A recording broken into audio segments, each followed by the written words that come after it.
Teve Balneário Camboriú, a voz do litoral catarinense.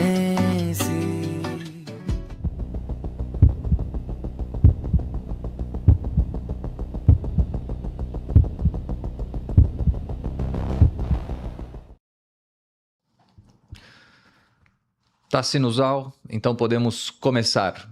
Sejam bem-vindos ao 6º episódio do Sinusalcast, um ambiente onde iremos falar sobre doenças do coração e saúde cardiovascular.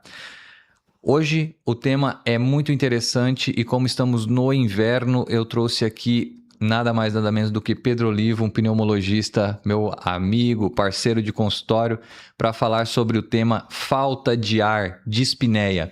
Um sintoma que é muito comum na cardiologia e na pneumologia. Então eu trouxe um pneumologista para nos explicar um pouquinho mais sobre a falta de ar dentro da pneumologia, da área do pulmão, e eu obviamente vou explicar um pouquinho também sobre a falta de ar quando é relacionada sobre as doenças cardiovasculares. Pedro, seja bem-vindo, muito obrigado por aceitar o convite de vir aqui participar do Sinusalcast. E quem é Pedro Olivo? Se apresente para o pessoal. Anderson, vou agradecer o convite aí, né? É um prazer aí poder falar desses temas aí importantes do nosso dia a dia. O meu nome é Pedro, eu sou médico pneumologista, eu trabalho hoje como professor aí do curso de medicina da Univale, trabalho como preceptor da residência médica, né, no Hospital Marieta, e em consultório aí privado. Vai ser uma honra aí falar dos principais problemas aí respiratórios contigo. Excelente. Pedro, sabemos que a falta de ar, dispneia, é um sintoma muito comum no consultório, né? Tanto da cardiologia quanto da pneumologia. E eu gostaria de começar o episódio perguntando para você. Quando chega um paciente no consultório falando para ti que está com falta de ar, quais doenças vêm na tua mente? Quais doenças são as mais comuns dentro da pneumologia? Como que é feita essa investigação dentro da pneumologia? Como você aborda esse tipo de paciente que muito provavelmente deve ser muito comum e deve aumentar em muito agora nesse período do inverno, correto? Certo. A falta de ar realmente é uma das queixas mais comuns no consultório médico, acho que em geral, né? Do pneumologista, mais ainda, posso dizer que praticamente todos os dias eu vou ouvir essa queixa. E a gente, claro, né, vai pensar primeiro nas causas mais comuns. Então, a gente tem doenças crônicas extremamente comuns, né? Citando números aqui, mais ou menos uma pessoa a cada 10 no Brasil tem uma doença chamada asma, né? Que é uma doença que causa falta de ar. É uma doença que acompanha a pessoa a vida toda, né? E os sintomas podem ficar indo e voltando. E, inclusive, no inverno é uma época que costuma ter mais sintomas, tá? E conforme a gente vai explorando as características desse sintoma, né? Quanto tempo está durando, se tem ou não tem algum sintoma associado, tosse, febre, né? Se a pessoa tem fatores de risco, né? Por exemplo, se fuma ou não. A gente faz uma avaliação das medicações que a pessoa usa também, para ajudar a gente a entender qual que é a provável causa daquele sintoma, né? Dentre as doenças aí respiratórias, que são muitas, claro que a gente acaba pensando antes nas mais comuns. Certo. Você trouxe o tema da asma. A asma, então, é uma doença muito prevalente na população como um todo, né? E no inverno, essa doença acaba se exacerbando ou descompensando. A que se deve essa descompensação na maioria das vezes? Aqui tem dois fatores importantes, né, para a asma poder acabar piorando no inverno. Um é o aumento da circulação dos vírus respiratórios, que são o principal gatilho de descompensação da asma, da pessoa voltar a ter sintomas, e às vezes até sintomas graves, levando a pessoa, né, ao hospital, ficar hospitalizada. E a gente tem o próprio efeito do frio no aparelho respiratório, né? Então, lá nos brônquios, ele é um gatilho por si só, sozinho, que pode desencadear aí os sintomas da doença, tá? Então, são dois motivos bem chave que a gente vê esses pacientes, né, terem mais sintomas nessa época do ano. Infecção respiratória e também o próprio estímulo do frio no epitálion, né, dentro do sistema respiratório dos brônquios. Causando broncoespasmo. Isso. Tá. Muito legal. Existe uma outra doença muito comum dentro da pneumologia, né, Pedro, que esperamos que no futuro ela venha a diminuir, que é o DPOC, né? Sim. O DPOC, que é o enfisema, né? Nos explique mais um pouquinho sobre o que é essa doença, como que ela acontece, qual o fator etiológico mais comum. Nos explique mais um pouquinho sobre esse tipo de doença. Perfeito. Então, quando a gente fala de DPOC, né, uma sigla que quer dizer lá doença pulmonar obstrutiva crônica, e ela vai incluir aquilo que popularmente, eu acho que é mais falado, mais difundido, todo mundo já ouviu falar do enfisema pulmonar, né? Que seria o quê? Seria a destruição, né, de partes ali do pulmão que acontece geralmente decorrente de exposição à fumaça, né? Então, dentro dessa exposição à fumaça, a causa mais comum é realmente ali fumar, né, o tabagismo, tá?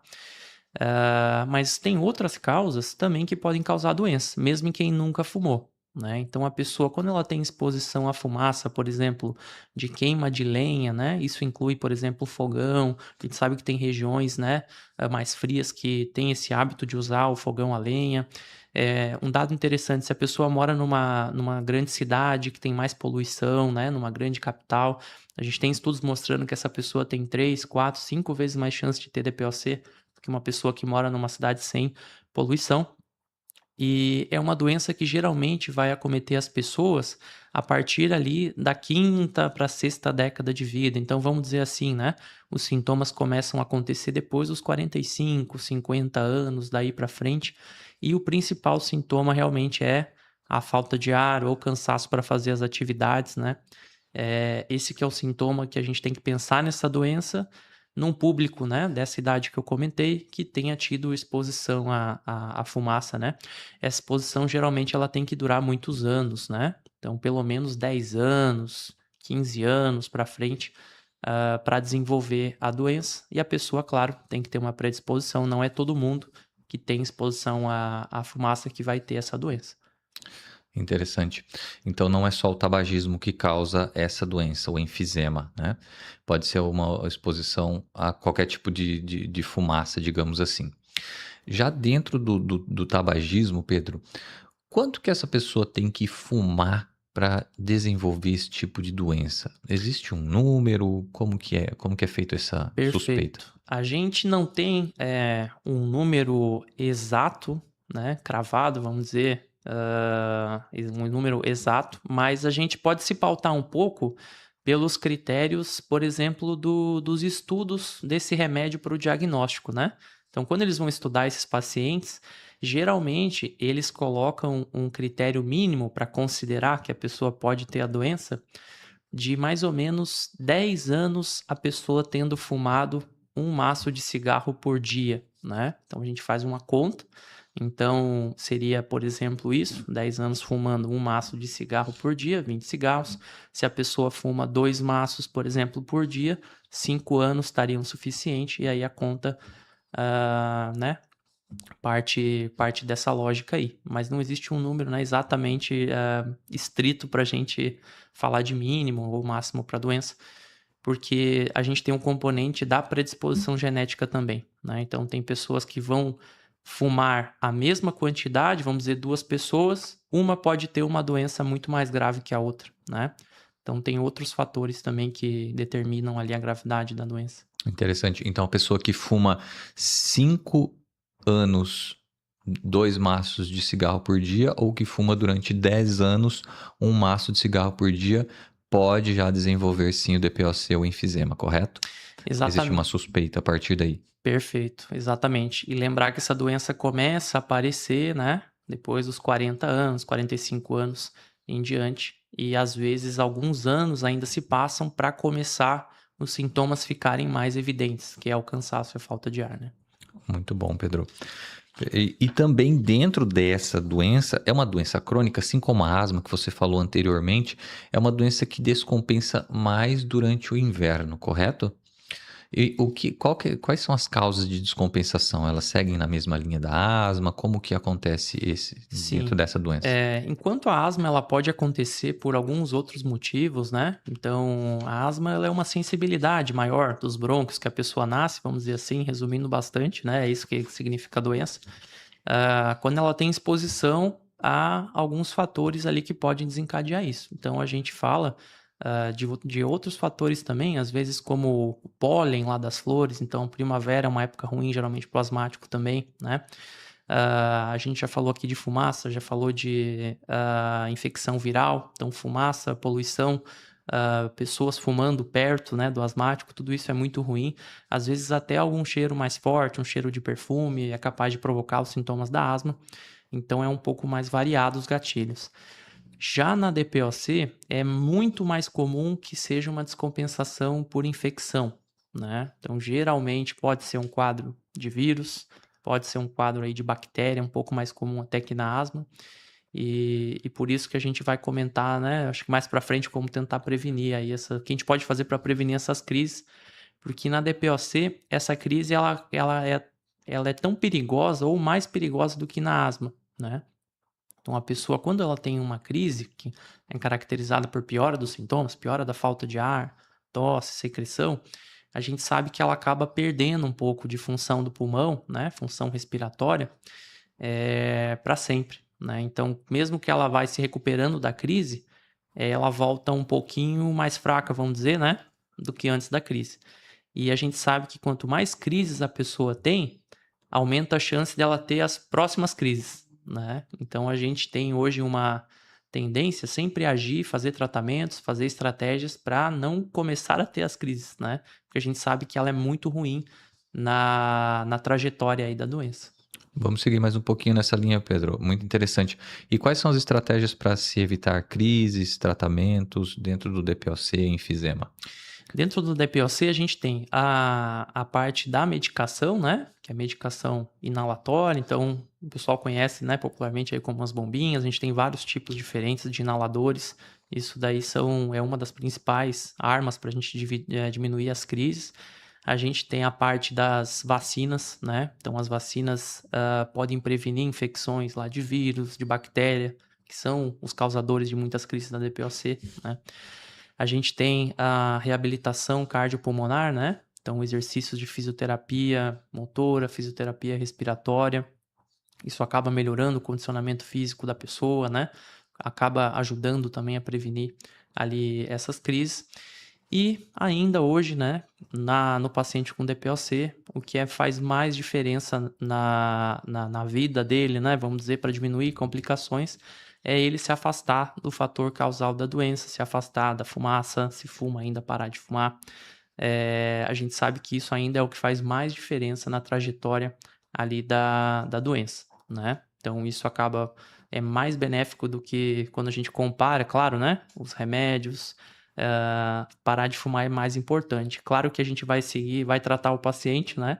A gente sabe que parar de fumar não é fácil para a maioria das pessoas, mas a gente tem que conscientizar o paciente que tem esse diagnóstico, né? Que a parte mais importante do tratamento dele é parar de fumar, né? Pedro, duas coisas dentro do tabagismo, tá? Vou fazer pergunta dupla, depois tu vai respondendo. Primeiro, algumas estratégias simples para o público saber como parar de fumar, como você aborda isso, se existe tratamento medicamentoso, estratégias simples.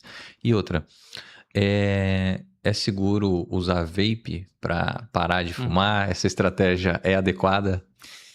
Certo, então vamos falar um pouco primeiro da primeira pergunta, então estratégias para a gente tentar ajudar o paciente aí a parar de fumar, né?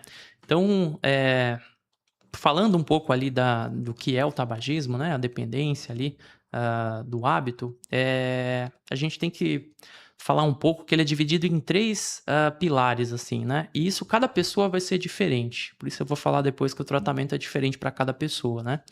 Então, a gente tem a parte da dependência química, que a gente diz, né? Que é a questão da nicotina. Então, a pessoa fuma, ela, né, absorve a nicotina ali para o corpo.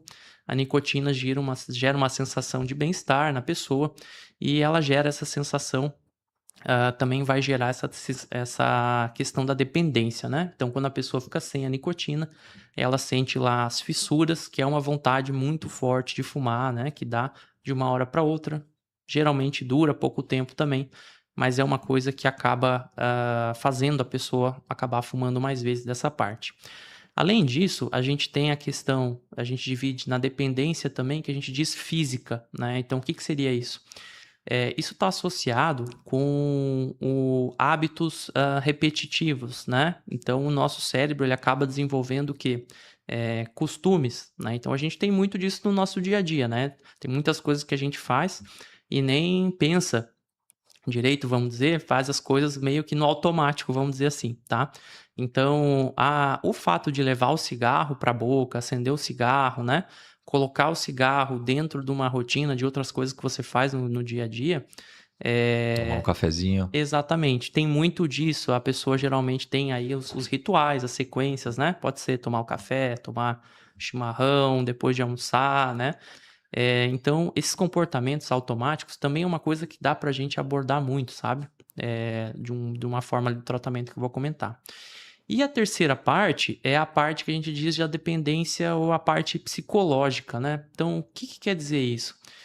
A pessoa, geralmente, ela fuma há muito tempo, né? Muitas vezes, assim. Tem pessoas que fumam desde a infância ou da adolescência, né?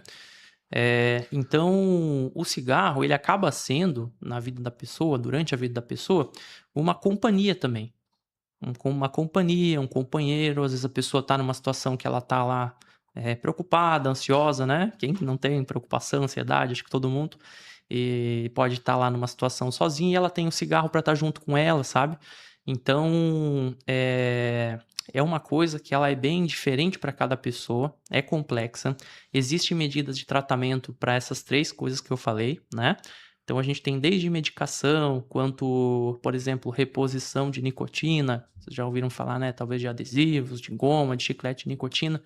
Para a gente, por exemplo, oferecer nicotina para esse paciente sem os outros malefícios do cigarro, né? Durante um tratamento aí de cessação para parar de fumar. A gente tem hoje a terapia, né? Com psicólogo, uma terapia chamada cognitivo-comportamental, que é uma terapia, um tipo de tratamento feito com psicólogos aí especializados que ajuda a trabalhar muito essa questão do hábito, né? Reprogramar ali as atividades da pessoa, né? Tentar quebrar esse ciclo de ficar sempre repetindo e também abordar essa parte ali psicológica. É comum algumas pessoas terem também, às vezes, depressão, ansiedade. Tudo isso tem que ser abordado porque isso aumenta muito a chance da pessoa parar de fumar, né? E uma coisa que eu gosto de falar para os pacientes é assim, como cada pessoa que fuma é diferente nesses três pilares, né? Para elas nunca se compararem, né, com outra pessoa. Porque sempre tem aquela história, né? Ah, conheço alguém que acordou um dia, falou que não ia fumar e não fumou mais, né? Mas aposto que já conheceram também, né? Quem parou e E voltou. voltou e segue fumando mais do que fumava antes. É muito Então, comum, um cara que parou, voltou, daí ficou 10 anos sem fumar, de repente volta a fumar, vai nessa. a dica assim, para você que conseguiu parar, né, evitar a primeira tragada, o primeiro cigarro, que volta tudo, a gente considera hoje o tabagismo uma doença crônica, né? Por quê? Porque acompanha a pessoa durante a vida, pode acontecer isso da pessoa ter recaída, fumar de novo, então tem que se afastar aí para preservar a saúde, né? Evitar problemas ali. É diferente, a dificuldade ou não para parar de fumar para cada pessoa é diferente, né? Como que eu vou comparar uma pessoa, por exemplo, que tem muita dependência de nicotina, isso dá para a gente medir na consulta, para uma pessoa que, por exemplo, não tem muita dependência da nicotina, então ela para de fumar, ela não tem muita vontade de fumar, não tem fissura, talvez para essa pessoa seja, entre muitas aspas aqui, mais fácil, né? Do que Aham. para aquela que tem muita dependência, muita fissura, né? Se sente muito mal sem o cigarro, né? Então, essa avaliação tem que ser idealmente individualizada, identificar as necessidades do paciente, fazer um plano de tratamento ali individualizado, focando naquilo que é mais, né, importante ou menos, né? E em relação ao cigarro eletrônico, né? Não é seguro, né? Usar o cigarro eletrônico. O cigarro eletrônico, ele funciona de um jeito diferente do cigarro, né? E foi muito vendido ali, tinha vários mitos aí que correm um pouco até hoje menos, mas até hoje, que ele faz só, né, um vapor de água, não tem problema, não faz mal, tá tudo bem usar, né? Mas não é assim. O conteúdo do líquido, né, que fica dentro dos cigarros eletrônicos para virar depois lá o vapor, ele é pouco fiscalizado, é pouco auditado, a gente não sabe muito bem o que tem lá. Ele tem formas de nicotina, às vezes que tem um poder de dependência maior que o cigarro convencional, né? Então ele gera dependência também, tá? Tem nicotina, né? Isso não pode ter dúvida. E a gente, para produzir o vapor, a gente tem hastes, né? Pedaços de metal dentro do cigarro eletrônico que eles esquentam lá a temperaturas altíssimas para poder fazer o vapor.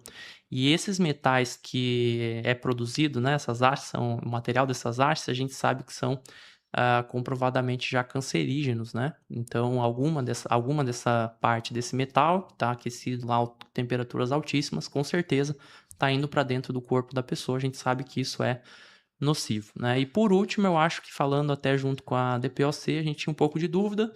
O cigarro eletrônico, por ele ser vapor e não ser combustão ou queima, tinha essa dúvida, né? Será que ele vai causar um enfisema, por exemplo? Porque o enfisema a gente sabe que é na queima, na combustão, né?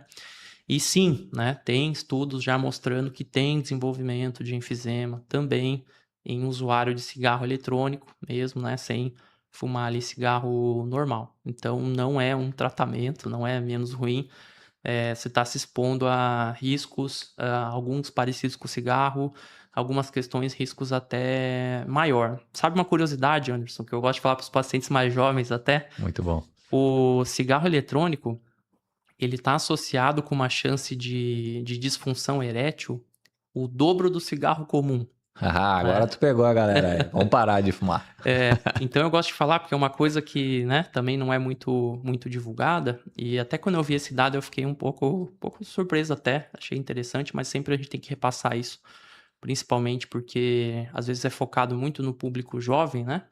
E a gente consegue entender um pouco quando a gente vê nos últimos anos o índice de pessoas que fumam no Brasil, e no mundo, né? Mas principalmente no Brasil, falar da nossa realidade, ele vinha diminuindo até 2023, 2024, todo ano ele vinha diminuindo.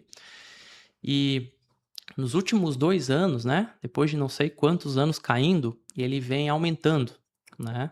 Então, isso é uma coisa aí que a gente fica preocupado, porque as pessoas estão mais expostas a ter problemas respiratórios, né? Cardiovasculares e muitos outros associados aí com o E esse cigarro. aumento se deve ao uso de cigarros eletrônicos, A muito gente provavelmente. pode imaginar, né, como uma dos motivos. Então, tem vários estudos mostrando isso. O cigarro eletrônico pode também ser uma porta de entrada. Tem jovens que começam a fumar cigarro eletrônico, depois passam a fumar cigarro convencional, né? Então, a gente tem visto tudo isso acontecendo, tá? Então, né, faz muito mal, não é menos ruim, não é seguro, não é só vapor de água, né? A gente não pode cair nessa conversa aí da indústria, né? Porque quando a gente vê agora quem são os donos de várias marcas de cigarro eletrônico, é a indústria do cigarro antigo, né? Então já dá para conseguir entender aí que provavelmente eles não estão querendo, né, que a pessoa pare de fumar, né? Aceitar que existia essa guerra e que vinha sendo, a gente estava ganhando nessa guerra e que atualmente voltamos a perder aí. Mas fica aqui o alerta, tá? Então, cigarro eletrônico não é seguro, muito menos para parar de fumar. Ele não é seguro, ele causa lesão pulmonar igual ou pior do que o cigarro convencional. Pedro, queria fazer uma ponte aqui com a cardiologia, voltando um pouquinho, mudando um pouquinho de assunto. Nós sabemos que no inverno aumentam as chances aumentam os números de eventos cardiovasculares, né? Existem registros de que até 30% existe um aumento de até 30% no número de eventos cardiovasculares durante o inverno, seja de infarto, de AVC, descompensação de insuficiência cardíaca, e alguns mecanismos explicados são, por exemplo, o aumento da taxa basal da frequência cardíaca, vasoconstrição. Isso daí numa pessoa doente pode descompensar a doença de base ou inclusive pode até dar infartos, né? E existe um dado brasileiro chamado o registro Breathe, de que até eles fizeram pesquisas observacionais sobre descompensação de insuficiência cardíaca. E o número que eles trazem, a etiologia da descompensação, geralmente é infecção, né? Infecção viral respiratória.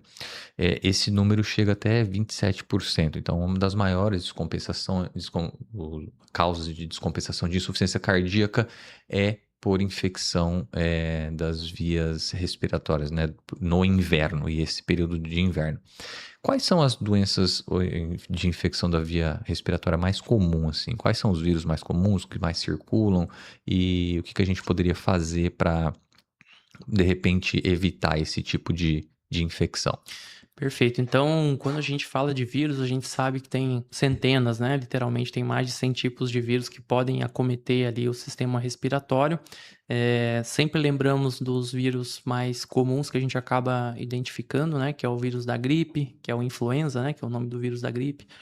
A gente tem um vírus que está sendo mais falado agora, né? Felizmente para conhecimento de todos ali, que é o vírus sincicial respiratório. Tem estudos mostrando até uma chance de complicação dele um pouco maior que o da gripe, inclusive, né? A gente tem o próprio coronavírus, continua circulando, a gente continua vendo internação, pode causar problema respiratório, né? Como já causava antes até da pandemia também, né?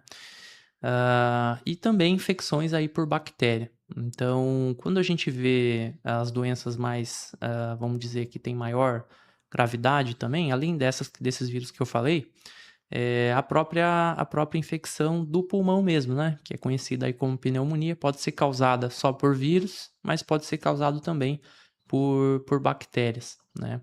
E aí, todas essas doenças que eu falei, a gente tem hoje disponível vacinas, né? Para ajudar a prevenir a pessoa ter essas doenças, ou às vezes a pessoa tem essas doenças, mas ela não tem quadros tão complicados dessas doenças, né?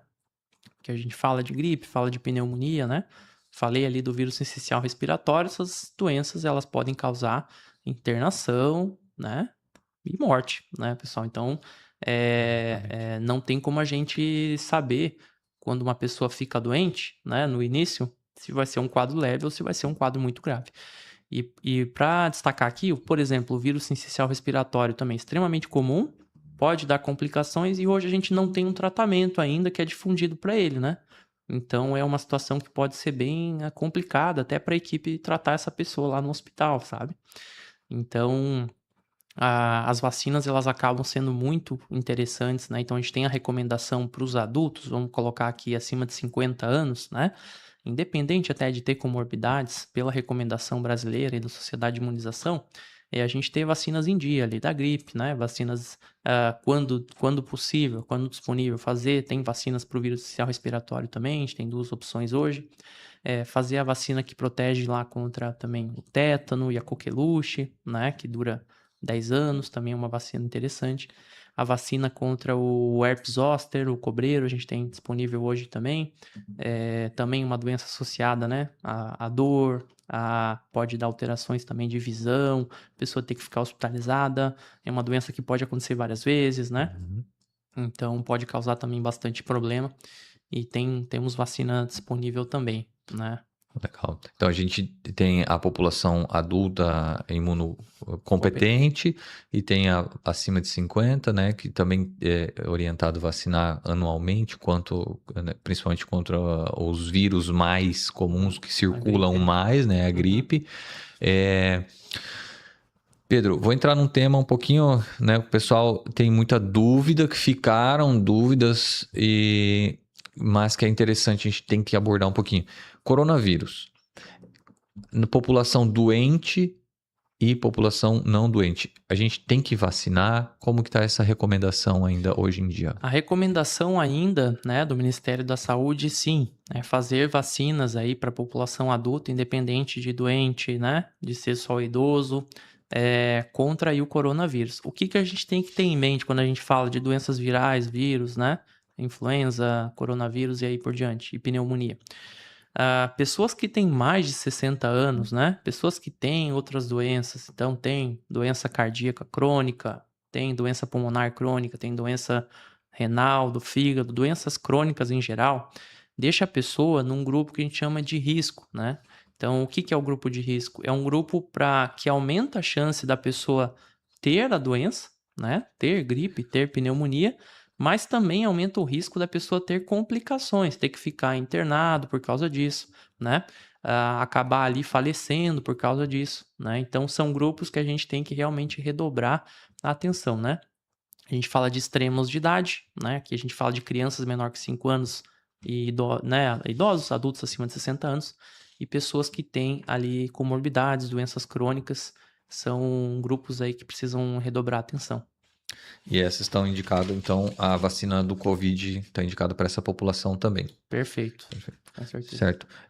Lembrando, pessoal, que da população dos cardiopatas, nós indicamos, e até recentemente fizeram, né, novamente criaram um statement ali sobre vacinas. Vacina faz parte do cuidado cardiovascular, é recomendado se vacinar anualmente para as pessoas que estão no grupo de risco e os cardiopatas estão lá. Então, é interessantíssimo você estar com o seu calendário vacinal em dia. Se você tem qualquer tipo de cardiopatia ou se você está nas idades de grupo de risco, você tem que fazer suas vacinas, porque faz parte do cuidado cardiovascular estar vacinado, tá bem? Para todas as vacinas que estão dentro da recomendação.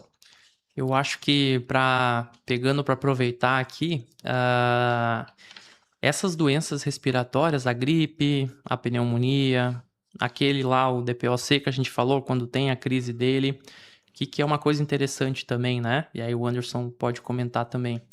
Depois que eu tenho um evento desses, eu tenho uma chance maior nas semanas seguintes e nos meses seguintes da pessoa ter um quadro de infarto, de AVC, né? De ter um evento ali cardiovascular. Então, a gente vê isso na prática. Então, a gente tem dados que a vacina da gripe diminui a chance da pessoa ter infarto, né? Você pensa, o que tem a ver, né? Tem tudo a ver, né? Porque a pessoa tem aquilo, acaba tendo um quadro de inflamação no corpo muito importante e isso pode ir lá facilitar, né, acontecer uma complicação cardíaca também. Né? Estabilizar a placa, né? O paciente inflamado, taquicardia, né? O próprio sistema imune exacerbado, né?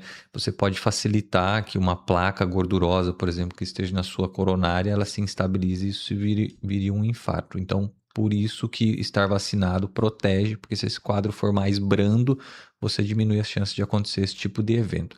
Tanto infarto e AVC acontecem mais no inverno, tanto pelo mecanismo intrínseco de taquicardia e que o nosso organismo tem durante o inverno, né, para se manter mais aquecido, mas também as infecções virais respiratórias que aumentam nesse período e favorecem esses eventos, tanto o infarto quanto o AVC, tá bom? Pedro, excelente aqui o bate-papo, cara. Queria falar um pouquinho, entrar num tema um pouquinho mais complexo, digamos assim, que é o quadro de hipertensão pulmonar. Nós sabemos que existem doenças pulmonares que afetam o coração. E existem algumas dessas doenças, inclusive você citou uma aqui, que é o DPOC, né, que pode causar um grau de hipertensão pulmonar. Explica pra gente um pouquinho o que é hipertensão pulmonar, hipertensão arterial pulmonar, é a mesma coisa? Como que essas doenças são diagnosticadas? Como que é feito o que é essa doença em si, assim, essa alteração, digamos assim, né? Entendi, perfeito. É uma doença que vamos dizer assim, que é comum a gente encontrar muito na nossa, né, prática, atendendo ali as pessoas. Às vezes a pessoa faz um exame lá, vem escrito no laudo isso, fica bem preocupada, né? Marca a consulta ali, vem perguntar pra gente. E para entender isso, a gente tem que entender, pessoal, né, que tem uma parte do nosso sangue que circula, né, entre o coração e o pulmão, né, que são órgãos que estão ali muito próximos, né. Como eles estão muito próximos, vamos dizer assim, que essa parte do coração, né, o lado direito que manda o sangue para o pulmão, ela precisa fazer, vamos dizer, pouca força, né, vamos dizer assim, que é muito próximo. E aí o que acontece? Existem doenças que podem podem dificultar o coração jogar esse sangue lá para o pulmão, né? Então, aí que a gente entra nas causas ali de hipertensão pulmonar. Porque quanto mais difícil for para o lado direito do coração, né, jogar o sangue para o pulmão, mais, vamos dizer, força, trabalho ele vai ter que fazer, e isso pode aumentar a pressão aí da circulação do sangue no pulmão, né? Então, quando a gente fala de hipertensão pulmonar, a gente tem que entender que são várias causas diferentes. Então, a gente até divide isso em grupos, né? Então, a pessoa pode ter, por exemplo, aumento da pressão lá na circulação pulmonar, porque, por exemplo, ela tem uma doença do coração, do lado esquerdo, né? Que acaba repercutindo no lado direito. A gente sabe que isso é a principal causa, inclusive, a gente sabe que isso é mais ou menos metade dos pacientes que tem hipertensão pulmonar por causa disso, né? Um outro grupo, que é o segundo grupo mais comum, é quando a pessoa tem alguma doença no pulmão mesmo, né? E aqui a gente cita o enfisema pulmonar, que a gente falou, né? Que faz parte da DPOC, a fibrose pulmonar, né? A gente tem, às vezes, bronquiectasias, outras doenças menos comuns, mas elas podem... O que acaba acontecendo? A gente deixa os vasos de sangue que estão dentro do pulmão mais duros nessas doenças, né? E essas áreas do pulmão doentes, elas não conseguem fazer a função do pulmão, que é ali trocar os gases, né? Receber o oxigênio que a gente respira. Então, nessas áreas doentes, a gente tem menos oxigênio geralmente, né? E isso é um estímulo para aumentar ainda mais a pressão ali da circulação do pulmão, né? Então, são os motivos que geralmente acontece esse quadro da hipertensão pulmonar por doença no pulmão. Aí a gente tem, basicamente, esse segundo grupo também é responsável, vamos dizer, por mais de 40% dos casos, né? Então, acaba sobrando uma porcentagem menor para os outros grupos. Quando a gente fala de hipertensão arterial pulmonar, né? É quando a pessoa tem uma doença da artéria pulmonar mesmo. Então, ela não tem doença do lado esquerdo do coração, ela não tem doença no pulmão, mas mesmo assim ela tem a pressão aumentada dentro da artéria ali do pulmão, da circulação do pulmão. Então são doenças muito mais raras, né? Então elas vão responder aí às vezes por 2% dos casos de hipertensão pulmonar, né? E aí vai ter todo, né, um processo de exames para confirmação e existem aí várias opções de tratamento para essas pessoas aí. Eu perguntei porque essa doença, ela é uma das grandes causas também de falta de ar, né? De dispneia, né? Então, ela pode causar falta de ar também no paciente, correto? Perfeito, perfeito. Então, a hipertensão pulmonar, ela pode causar falta de ar, ela pode causar um pouco de inchaço, né? Nos pés, nos tornozelos também. Para algumas pessoas, dor no peito em estágios mais avançados, em algumas pessoas até desmaios, né? Em estágios mais avançados. Uhum. E dentro da cardiologia é muito comum nós pedimos ecocardiograma, é um exame do dia a dia, né? E sempre o ecocardiografista, às vezes, ele lauda ali, né? Hipertensão pulmonar ou sinais sugestivos de hipertensão pulmonar. O diagnóstico é dado através da ecocardiografia, a gente pode chegar ao diagnóstico com esse método ou precisamos de algum outro método? Sim, então pelo ecocardiograma a gente nunca consegue ter certeza, né, da hipertensão pulmonar. Ele dá pra gente uma probabilidade, né? Então no final a gente vai saber ali se a chance é baixa, é moderada ou se é uma chance alta de ter hipertensão pulmonar. Para confirmar o diagnóstico, né, a gente tem um exame que é um exame daí mais invasivo, né? Que aí é feito ali com um catéter que acaba entrando lá dentro mesmo da artéria pulmonar e acaba medindo diretamente essa pressão, para ver se essa pressão está aumentada ou não, né?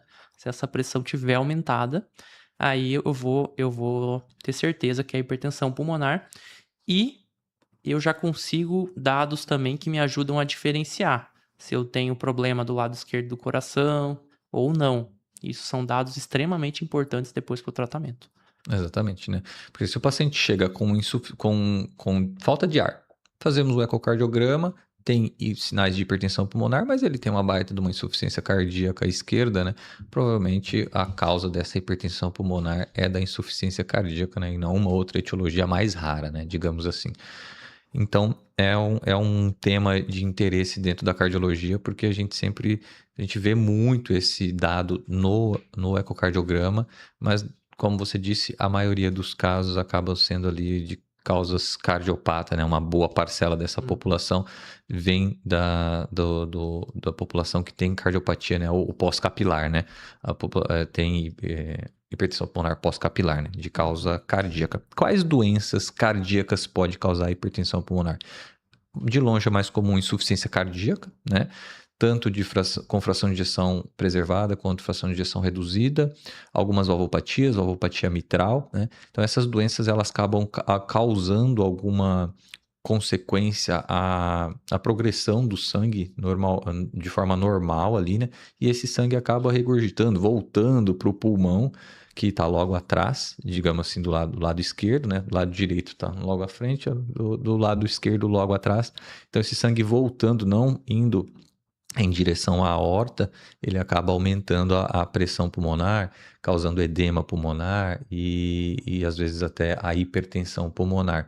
Daí o tratamento muda bastante, porque daí a gente volta o tratamento para insuficiência cardíaca e a gente esquece, daí deixa de lado as causas de pneumopatias, né? Porque o tratamento está completamente dentro da cardiologia, né? É muito interessante esse tema, Pedro, para esclarecer mais aí para o pessoal, para os médicos em si, do que para a população leiga, mas é um tema muito interessante. Pedro, você falou que o coração direito joga sangue no pulmão, então ali a gente tem uma circulação pulmonar, cardiopulmonar à direita, né, com pressões mais baixas. Essa hipertensão pulmonar, essa dificuldade do coração direito jogar sangue ali para o pulmão, pode causar repercussão no próprio coração, correto? Perfeito, perfeito. Então, como eu comentei, né, o lado direito do coração, vamos dizer que ele não está acostumado a fazer muita força, né? E a partir do momento que a gente tem a dificuldade para ele trabalhar, para ele bombear o sangue vai aumentando, isso daí acaba gerando ali repercussões, né, consequências ali para ele. Então ele acaba ficando, né, primeiramente, vamos dizer, um pouco mais dilatado, e se é um processo que é crônico, né, como geralmente a hipertensão pulmonar, ele pode acabar, né, se hipertrofiando, aumentando a camada de músculo ali do ventrículo, né, do lado direito do coração. E com o tempo, se a doença avança, a gente pode ver sinais de, às vezes, ele não tá, por exemplo, contraindo ou trabalhando ou entregando tudo que o paciente precisa, né? A gente pode ver que, às vezes, ele acaba diminuindo um pouco a função dele em casos mais avançados da doença. E isso são sinais que a gente vê que acabam indicando, né, um quadro mais grave. A gente, né, tem que se preocupar um pouco mais com o paciente ali, que geralmente ele tem um risco maior ali. Causando uma insuficiência cardíaca à direita. Sim, pessoal, nós temos dois corações, um à esquerda e um à direita. O coração à esquerda lida com mais pressão, ele é mais forte, ele bombeia o sangue para a circulação, para maior circulação, para a aorta e para todos os órgãos. Já o coração direito, ele tem a função de bombear sangue para o pulmão para ser oxigenado, trabalha com pressões mais baixas, tá bem? Porém, quando esse coração encontra uma dificuldade em bombear esse sangue por alguma obstrução, TEP, que nós já vamos falar na sequência também, pode causar isso, ou hipertensão pulmonar, alguma dificuldade, ele acaba se dilatando e pode chegar ao estágio de insuficiência cardíaca direita. Esse paciente cursa com falta de ar, né? Ele pode ter ingurgitação hepatojugular, né? Pode ter edema nos membros inferiores, ele vai tendo aquela consequência à direita, chegando à insuficiência cardíaca mesmo, e às vezes com o ventrículo esquerdo totalmente preservado, né? O paciente tem uma insuficiência cardíaca, mas com só de um lado do coração. Isso é causado às vezes por alguma doença pulmonar, né? Pedro, já entrando no final ali, queria falar um pouquinho sobre TEP também, né? A gente sabe que uma boa parcela dos pacientes entram na emergência, no hospital, com trombose venosa, né? E acaba evoluindo com tromboembolismo pulmonar, né? Essa é uma doença pulmonar. Quais são as principais etiologias? Como que decorre? Como que é tratado esse paciente depois, né? Tanto na emergência e depois quando vai para casa. Perfeito. Então, acho que todo mundo talvez já tenha ouvido falar nesse termo um dia, né? Ou você sai às vezes numa notícia, né? Tal pessoa morreu de embolia pulmonar, né? E aí é uma coisa que chama muita atenção, assim. Então, a embolia é uma doença relativamente comum também. É uma doença que às vezes demora um pouco para ser diagnosticada, né? E ela pode ter uma chance aumentada de acontecer depois que a pessoa fica muito tempo imobilizada, por exemplo, né? Então, o sangue fica parado muito tempo, a pessoa faz uma viagem longa, né? Se mexe pouco, por exemplo. Ou depois que a pessoa faz um procedimento cirúrgico, né? Então, ela fica muito parada também. Ela vai ter alterações ali no corpo dela, no metabolismo delas relacionados à cirurgia, né? A paciente gestante ou logo depois do parto é um grupo também que tem um risco um pouco maior.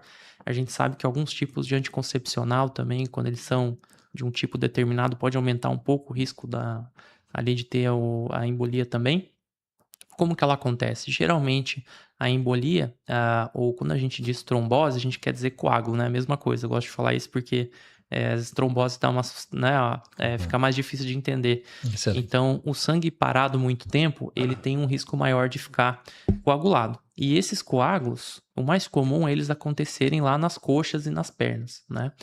Então, o que acaba acontecendo? A pessoa que tem um coágulo dentro das veias da coxa ou da perna, ela pode acontecer de um pedaço desse coágulo, né, se destacar, se desprender e ele voltar junto com a circulação do sangue, né? Então, o sangue das veias, ele vai lá para o lado direito do coração, que é o que a gente estava falando até agora. E lá o lado direito do coração, a função dele, né, o caminho é o que? Ele vai jogar lá para o pulmão. Então, se o coágulo voltou lá com o sangue e chegou no coração, próxima parada para ele é a circulação ali do pulmão. Então, isso que é o tromboembolismo pulmonar, né? Ou a gente fala embolia pulmonar. É quando tem um pedaço lá de um coágulo que geralmente veio ali das veias de outro lugar, o mais comum é da perna ou da coxa, e foi parar lá na artéria do pulmão, na circulação pulmonar, quer dizer a mesma coisa. E aí, qual que é a questão, né? Como que eu sei se a pessoa vai ter um quadro leve ou a pessoa vai morrer de embolia pulmonar, né? Porque é uma doença que pode matar, né? Então, né, já ouviram notícias disso daí. O mecanismo que leva a pessoa a ter um quadro grave de embolia, né? O que faz a embolia ser grave e a pessoa poder morrer de embolia pulmonar é justamente um pouco do que a gente estava falando agora lá do ventrículo direito, né? Como assim? O ventrículo direito está acostumado a trabalhar, né? Fazendo pouca força, vamos dizer, né? Ou pouca pressão, como a gente comentou. Quando eu tenho coágulos, coágulos grandes ou muitos coágulos dentro da circulação do pulmão, isso também vai dificultar o meu ventrículo direito, o meu lado direito do coração bombear o sangue. Então, a gravidade da embolia, ela depende exatamente disso. Como que tá o meu lado direito do coração? Ele consegue compensar? Ele tá dando conta, né? O sangue está circulando? Eu tenho um paciente que vai ter um quadro mais leve. Ou não, aumentou tanto a dificuldade para o coração que ele não está conseguindo mais mandar o sangue ali para o pulmão, né? E qual que é o problema disso? Porque se o sangue não está indo para o pulmão, ele não está voltando lá para o lado esquerdo do coração. E se ele não está voltando para o lado esquerdo do coração, ele não está indo para o resto do corpo, né? Então, é isso que determina ali a gravidade. Se a pessoa tem vai ter um quadro mais leve de embolia, vai poder ter alta rápido, ou vai ter que ficar internada, ou vai ter que ir para UTI, né? Ou vai ter que fazer tratamentos mais invasivos. É justamente isso. Quanto que meu coração está adaptado, né? Só fazendo um parêntese aqui, Pedro, essa disfunção cardíaca direita aguda determina a gravidade, porque a gente estava falando de hipertensão pulmonar, de cor pulmonale, anteriormente, mas essa adaptação anterior, ela aconteceu de forma crônica. O coração foi se adaptando, foi se dilatando, os líquidos foram se acomodando e a pessoa foi sentindo falta de ar com o passar do tempo. Essa daqui é uma alteração aguda que, se ela for muito grande, ela pode acometer o ventrículo, o coração direito de forma aguda, e ele não está preparado para isso. Então, de repente, ele vai lidar com pressões muito altas, isso pode levar ele à falência, né? A falência de VD que a gente chama. Isso é um quadro muito grave realmente, né? Perfeito. Então, essa diferença é bem importante mesmo a gente lembrar, né? Um é um quadro que é ali de semanas, meses, anos, né? Existe um tempo hábil maior para o coração se adaptar, vamos dizer. E aqui, realmente sim, aí são horas, né? Dias. Então, nesse tempo curto, eu não tenho lá, né, aumento da camada muscular do coração. Isso é uma coisa que demora muito, né? Então eu tenho um coração que em poucas horas ele está sendo exigido muito mais, né? E muitas vezes ele pode acabar não conseguindo compensar isso, e isso acaba gerando a gravidade maior no quadro da embolia. O tratamento dessa doença passa por, na fase aguda, por anticoagulação, né? Perfeito. Tudo esse tipo. E depois que a pessoa vai para casa, ela continua anticoagulada, digamos assim, né?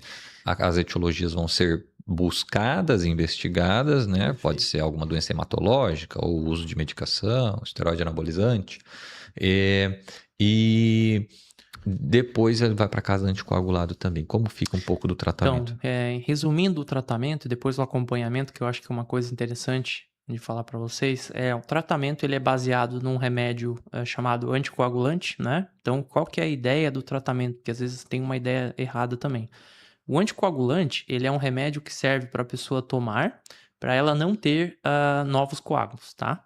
Então, não é o anticoagulante que dissolve os coágulos que já estão lá, né? O nosso próprio organismo, o próprio corpo, ele vai dissolvendo os coágulos, né? Então, esse tratamento hoje é recomendado um tempo mínimo de 3 meses. Então, a pessoa tem alta do hospital, continua usando, acompanha, né, com seu médico na consulta. Mas uma coisa interessante, Anderson, é que a gente tem que usar para saber a duração do tratamento, o que que é? Exatamente qual foi a situação que aconteceu a embolia, né? Que como assim? Porque eu sei que tem situações que acontecem e a pessoa, ela não tem um risco de ter embolia de novo, né? Então eu falei lá, cirurgia, por exemplo, né? É uma situação que aumenta consideravelmente a chance de ter um evento, mas eu sei que essa pessoa, ela não tem um risco de ter de novo embolia significativo, né? Mas tem situações que a pessoa tem um quadro de embolia e, dependendo da situação do contexto que aconteceu, vou citar alguns contextos, a pessoa tem uma chance de ter de novo, né? Ah, mas quanto de novo? 8% ao ano, 10% ao ano, que tem trabalhos mais antigos falando de 15% ao ano, né? E aí o que a gente sabe? Essas pessoas que têm um risco maior de ter de novo, recorrência, que a gente diz, hoje é recomendado a gente continuar o tratamento para elas. Porque a gente tem estudos mostrando que enquanto a pessoa está usando o anticoagulante, ela fica com uma chance de ter de novo muito baixa. A partir do momento que eu tiro o anticoagulante, ela volta a ter a chance de recorrência igual lá no começo. Não importa se eu usei 6 meses, 1 ano, 2 anos, 3 anos. O dia que eu parar, ela vai voltar a chance dela ter de novo alta, né? Quais situações, então, vou destacar 2 aqui que a gente se preocupa mais e tende a manter o remédio aí para o paciente. Paciente que tem diagnóstico de câncer, né? Então, câncer é um fator que aumenta bastante o risco de ter trombose, de ter embolia. Esse paciente, a gente tende a ficar com o tratamento contínuo com anticoagulante, né? E pacientes que a gente sabe que já é um segundo, um terceiro, um quarto episódio de trombose, de embolia, esse é um paciente também que tem um risco muito alto de ter de novo. A gente tende hoje a manter a medicação. E uma coisa do acompanhamento, que até hoje, né, eu atendi um caso ali, que às vezes passa um pouco batido, é assim, tá, tive a embolia, usei 3 meses, tô curado, como é que eu sei? Preciso fazer algum exame, preciso acompanhar, né? O que a gente sabe? Dos pacientes que têm a embolia, vamos dizer que a cada 100 pacientes, a gente tem 98 a 99 que os coágulos somem dentro de 3 meses e tudo bem, não tem mais problema, né?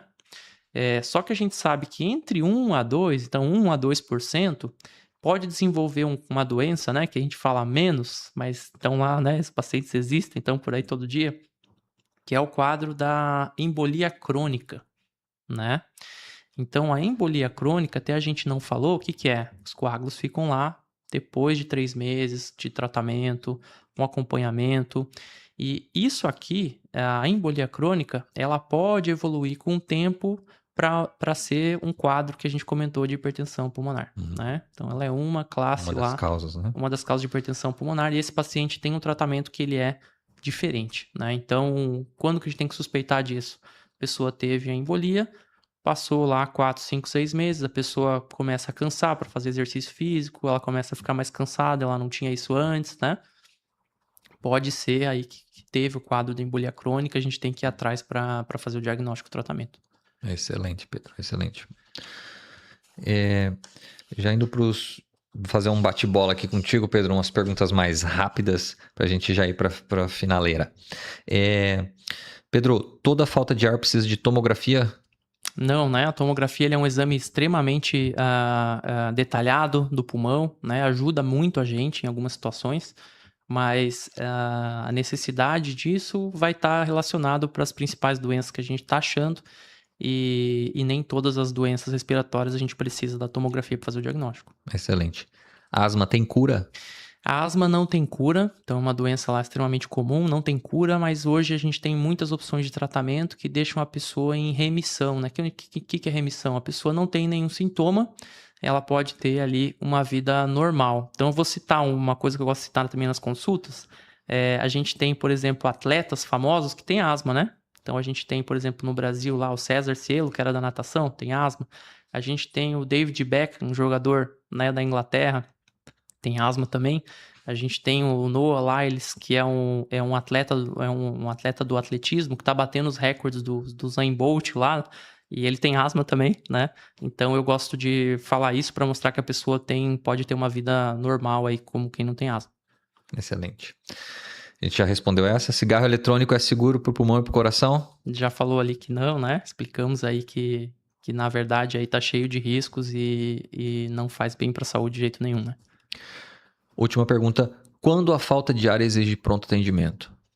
Perfeito, né? Então, eu acho que quando a gente mede a oxigenação, né, do paciente, por exemplo, no consultório, lá com oxímetro, hoje muitas pessoas, depois da pandemia, todos não têm oxímetro em casa, e isso tá ali abaixo de 92, de 91, de uma maneira sustentada ali, isso pode indicar um problema respiratório maior, isso precisa de atendimento imediato, né? Então seria uma situação. Daqui a pouco o paciente que está com uma falta de ar que começou e está piorando cada hora, cada dia, né? Ou está ali tá com febre, está se sentindo mal, né? Ele tem que procurar ali um atendimento para excluir ali coisas mais que tem um risco maior, né? Então eu diria que nessas situações aí principalmente. Excelente, Pedro. Pessoal, vejam que a falta de ar ou a dispneia são a mesma coisa. Elas podem vir tanto de doenças do coração quanto de doenças do pulmão. Por isso que é interessante a investigação, às vezes tanto com o cardiologista como com o pneumologista. Doenças do coração que podem causar a dispneia, como a insuficiência cardíaca, doença valvar, doença isquêmica do coração já avançada, essas doenças podem sim causar falta de ar, que é uma das grandes queixas do nosso consultório. A investigação com o cardiologista é um pouco diferente como com a investigação com o pneumologista. Às vezes, a investigação começa lá no consultório, o paciente vai na consulta com o pneumologista primeiro, por falta de ar, e acaba que o Pedro lá encaminha o paciente para a cardiologia porque ele tem alguma alteração no coração ou vice-versa. O paciente vai no consultório com alguma queixa de falta de ar, eu investigo a parte cardiológica, não tem nada, e a gente passa uma investigação com o pneumologista. Então, a falta de ar, se você tem falta de ar, cansaço, canseira, você precisa de investigação e isso pode vir tanto do pulmão quanto do coração, quando não existem as duas coisas associadas, tá bem? Pedro, muito obrigado por ter participado do 6º episódio do Sinusalcast, foi uma aula excelente. O nosso objetivo aqui é passar informação para a população, uma população mais leiga, né? Mas também temos espectadores que são médicos, que são colegas, né? Então a gente tenta fazer essa jogadinha com os dois temas mais profundos e temas mais superficiais, mas o nosso objetivo sempre é levar informação. Tá bem, Pedro? Uma última mensagem final aí? Não, queria agradecer aí a oportunidade, né? Acho que é muito proveitoso aí a gente trazer informações aí para todo mundo que vai nos assistir, né? De problemas, doenças aí tão comuns no dia a dia. E a mensagem, eu acho que né? Se você fuma, pensa em parar de fumar, né? Protege aí a saúde. A gente sabe que ali a DPOC tem tratamentos, Mas o melhor é a prevenção, o melhor é a pessoa não ter a doença, né? Não ter complicações, daqui a pouco não ter, chegar a ter um infarto, ter insuficiência cardíaca, né?